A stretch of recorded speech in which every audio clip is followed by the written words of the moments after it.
All Might, the #1 hero and the symbol of peace in My Hero Academia, and Garou, the hero hunter and the top student of Bang from One Punch Man.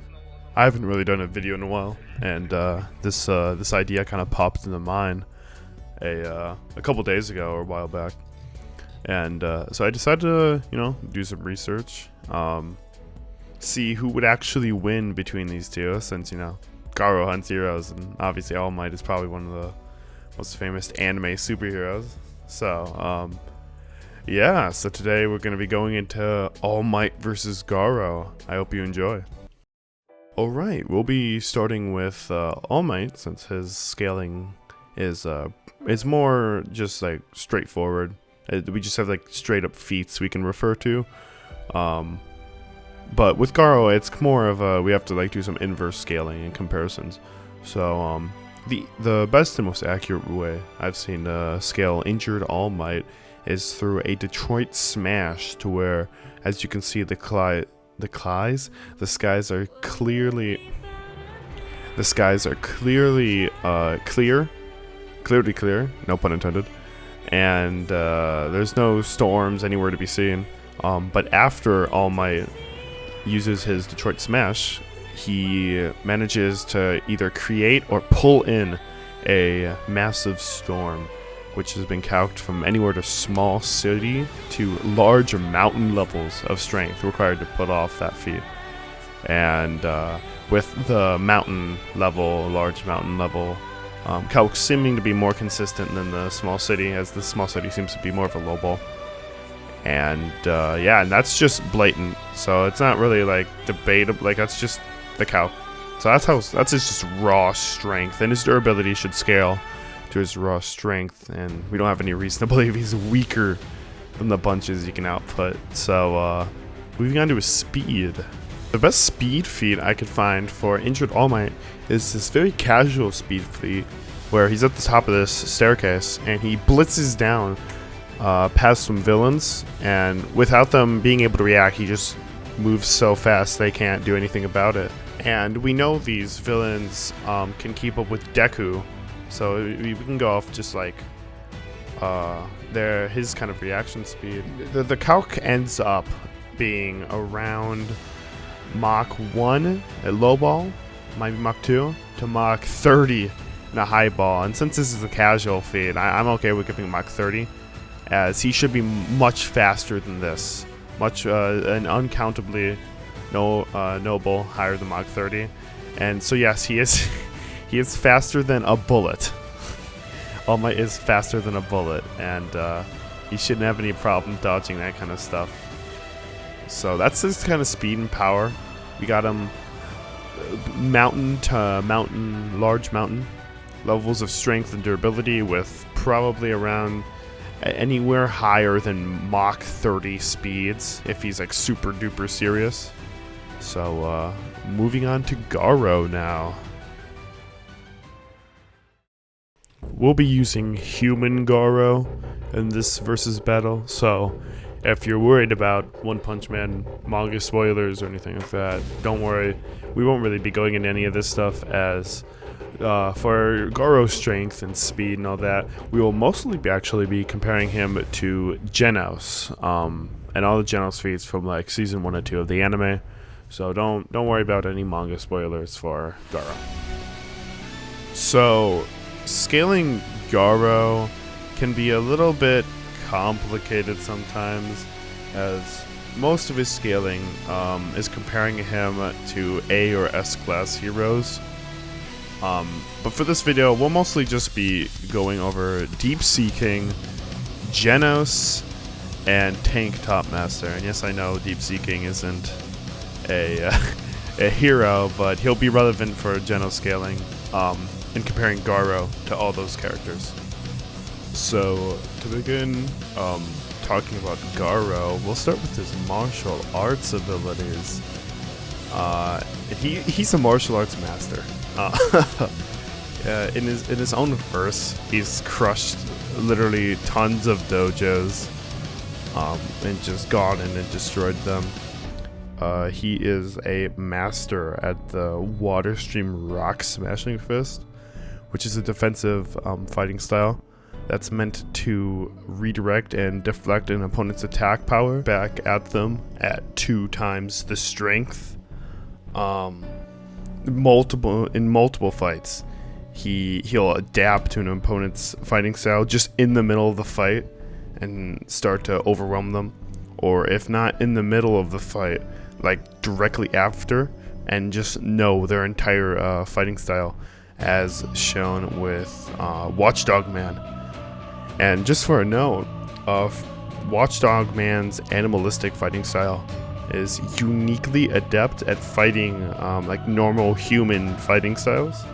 So the fact that Garou just learned it in one fight and mastered it showcases a lot of fighting skills and technique required to do something like that. In really any anime verse, not just One Punch Man, but and go along with this crazy mid-battle adaptation of technique and style. It's stated in many guides and by Garou himself that during and after every fight he does, he will get stronger. And usually if the opponent he's fighting is like stronger than him, usually after the fight he'll become stronger than whatever opponent he was fighting. But that's not the case all the time, as we see Bang beat him up multiple times and then still be able to keep up with him later in the manga. But he does have mid-battle adaptation in both skill and strength. So that's a very useful skill of his. And to kind of wrap up his martial arts skills, the Water Stream Rock Smashing Fist not only will deflect and redirect an opponent's power back at them or away from the user, he also is very skilled in pressure point hitting and weakening an opponent through that. So that's kind of his base repertoire of fighting skills. So time to move on to strength, which is actually going to be the long part. So to actually get to Garou's strength level, we need to start with Genos, who in season 1 of the anime, in his first upgrade, like his first body, no upgrades yet, he manages to blow away completely the House of Evolution and part of a mountain behind it.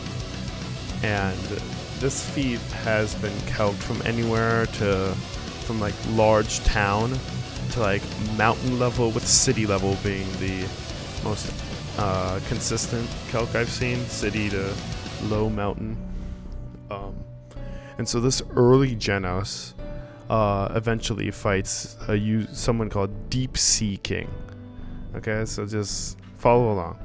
This Genos and Deep Sea King kind of swap hands, you know, kind of equal each other. Like one isn't like destroying the other, and it is not until Deep Sea King tries to kill a child with acid and Genos goes to block it that Deep Sea King actually gets an advantage. So they should be pretty relative in strength and speed and all that. And Genos gets 2 separate upgrades to his cyborg body since then.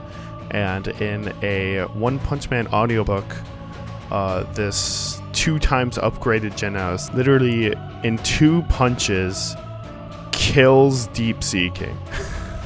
So Genos can basically 2-shot his former self at this point. So there's Genos, who was throwing hands with Deep Sea King, and upgraded Genos, who can literally 2-shot his former self and Deep Sea King. And this G4 Genos is comparable to a man called Tank Top Master, who Garou actually fights earlier in the series. So this early season 2 Garou actually fights Tank Top Master and manages to destroy him. He beats him so bad that he ends up in the hospital, and he has to recover there for a while.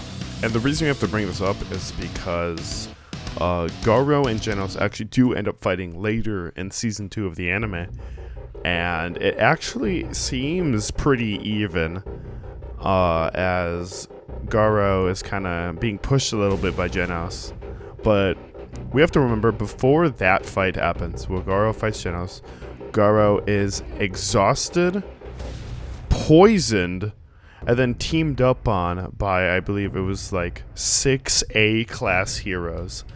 And then he also has to fight Genos. So the amount of like video game debuffs this guy has when he's keeping up with Genos is actually insane. And then on top of all that, he like gets stronger during the fight with Genos and starts to keep up with him better before Bang shows up to start beating him up. So basically, the line of scaling we have here for Garou is we have Season 1 Genos with his like probably city level feat, right? It's like, seems like to be the average. His city level feat. And then we have Deep Sea King, who's on the same level as that Genos. They can swap hands. And then above both of them, we have G4 Genos, or upgraded Genos, who can literally in 2 hits kill that like city busting enemy. And on the same level as that upgraded G4 Genos is Tank Top Master, who does similar feats in the audiobooks to Deep Sea King as G4 Genos. And then above both of them is beginning series Garou, who hospitalized this beyond 2-shot city busting Tank Top Master and could probably do the same to G4 Genos. And then beyond them, we have end of Season 2, full power, not poison, not exhausted, Garou, who could probably like wipe the floor with his beginning series self. So you can kind of see the scaling implications for end of series human Garou's strength. So yeah, that's kind of where Garou's sitting right now. And at that point, he's probably into mountain level, maybe a little lower or higher. And so now that we've kind of established that Garou should be at bare minimum relative to Genos in any of his states, the G4 or Season 1, we can kind of talk about his speed now. And again, we're going to be comparing him to Genos. Who would have thought? So the Season 1 Genos fights this machine called G4 and defeats him, which eventually gives him the upgraded parts for G4 Genos, the Genos that Garou eventually ends up fighting. And when the Season 1 not upgraded Genos fights G4, G4 is shooting these quote-unquote laser beams. It's pretty generic sci-fi, and the authenticity of these laser beams is kind of up in the air, but it wouldn't be crazy to say that those laser beams were moving at light speed, as we have multiple other feats for like light speed characters and stuff in One Punch Man, so it's not that crazy. And this robot was going up with the intention of fighting King, who's known as like the strongest human in the verse to everyone in it. So I don't think it'd be going in there with like sub light speed stuff if it's expecting to fight King and other S-class who are considered in the universe by people weaker than King, who are just faster than light speed pretty blatantly, or at least like relativistic to light. So it'd be kind of weird if it just walked up there like that with like Mach 3 speeds or something like that. But anyway, Genos ends up kind of like reacting and dodging out of the way of these lasers, which at the minimum, if you don't want to say they're light speed, which like reacting and moving the light speed moves like that isn't always light speed. Even like the Calcs, it's at least relativistic to light. And the Calc I'm using for this feat has it at around 30% speed of light. So, and we know this is pre-G4 Genos, And we know the difference between G4's Genos and G4 Genos is the difference between being on par on someone and being able to two-shot them. So we can only imagine how this affected Genos' speed. But yeah, so he's probably light speed at the minimum. And this G4 Genos gets absolutely destroyed by Garou, and like Garou can react and fight him, making Garou probably light speed. And that's kind of a low ball considering the upgrade between Genos and G4 Genos. So now that we kind of laid out the feats and the scaling for both All Might and Garou, what's the conclusion seem to be? What do we got here? So we got All Might with reliably large mountain levels of AP and around Mach 30 speeds when casual. I've seen some Mach 100 speeds, but I didn't really look too much into those for this video. But casually Mach 30 may and just unknowably higher when he's serious. And we have Garou at city to mountain level of AP and around at low ball 30% the speed of light, and high ball just anywhere above the speed of light, an unknown amount of times faster than light.